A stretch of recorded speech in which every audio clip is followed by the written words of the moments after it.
Raphael from Queensland Forecast and of a detailed weather update regarding the severe storm situation on Saturday for southeast Queensland and also northeast New South Wales. If you do enjoy these videos, make sure to subscribe if you want to, and let's get on with all the information in this video. So first, I know what we are forecasting for Friday. Now we do have some potential severe storms on the cards, especially around the Scenic Rim, the Clifton Walk, and down to Woodabom and Bundaloo. So we could be seeing some decent storms fire up around there, and then maybe even a couple severe storms around the Toowoomba, Clifton, the Crow's Nest, and then even up into Lowood, we could be seeing some decent storms. Now, supercell storms are not being ruled out tomorrow. We do have some pretty decent wind shear in the atmosphere, which is going to be supportive of some maybe isolated supercells, especially around the Scenic Rim, like I mentioned before. If we look at our 400 HPA winds here at around 6 o'clock, 44-45 knots will cut the mustard for severe storms and also supercell storms, but nothing high end is forecasted on Friday for southeast Queensland.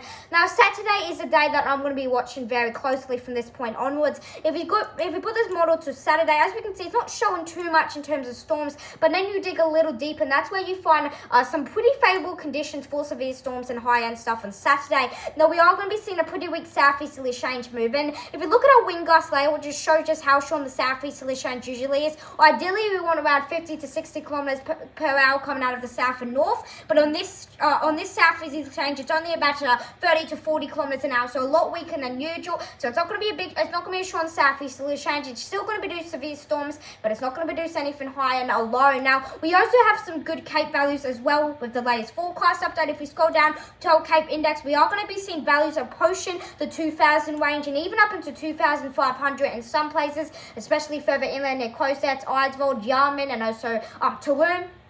We could be seeing some decent Cape as well, and wind shear is just going to be through the roof on Saturday for southeast Queensland. If we look at our 400 HPA winds, it's going to be through the roof, 52 knots down to Brisbane, and then even further south into the Scenic Rim, approaching 60 knots. So we are going to have lots of wind shear present in the atmosphere on Saturday. Now, that's the left talking about the southeast Queensland situation. Let's go further north to parts of northern Queensland. We have two tropical low or two low pressure systems. We have ex-tropical cyclone Koji over here. We have another monsoon trough sitting outside of the Coral Sea Islands. So as we can see, these two are going to move kind of together. They're kind of linked in some sort of line here, and they're going to bring lots of rainfall to parts of the Queensland coast. If we go to our rainfall accumulation tab to go back and we go over maybe 7 days here, big time rainfall accumulations can be expected around the Darwin into the parts of the Kimberley coast.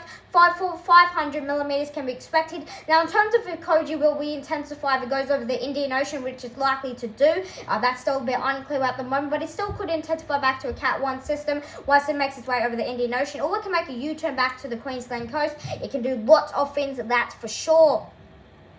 Now, North Queensland is enough. Let's talk about New South Wales, because we are going to be seeing some decent rainfall accumulations over the next coming days. So if we look at our rainfall accumulations here, we could still be seeing a good 100 mils outside of Sydney, and then down further south, we could be seeing even more rainfall. So it's going to be a very wet week across southern New South Wales and Sydney, Woodabon into parts of the Illawarra coast. So lots of rainfall can be forecasted for there. Now, quick update on southeast Queensland long-range forecast. Going out to the 29th, and especially around Australian Day, we have another chance for a severe thunderstorm outbreak either on Australian Day or somewhere or the days around Australian Day. We could be seeing some severe storms. Again, details still murky in what we are forecasting still, because we're literally a month out, but we still could be seeing decent storms get off the ground on that far out. Now, I know I'm saying decent storms get off the ground. I shouldn't be saying that, because we don't even know if storms will get off the ground, but somewhere around Australian Day, we could be seeing some decent storms or decent storm potential. So keep watch of the situation when it comes to that. Hope you liked this video. If you have any questions, do leave them in the comments down below.